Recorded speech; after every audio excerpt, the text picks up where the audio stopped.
Start by drizzling some olive oil. Now we're going to add the chili flakes.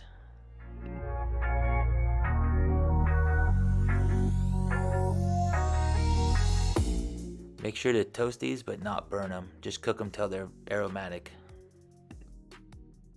And now we're going to add one 15-ounce can of tomato sauce and just let this simmer for about 3 to 5 minutes.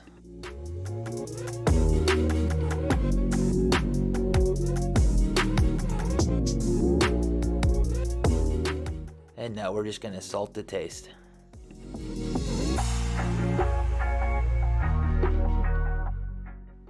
Thanks for watching, and be sure to check out more videos by Apartment Cookery.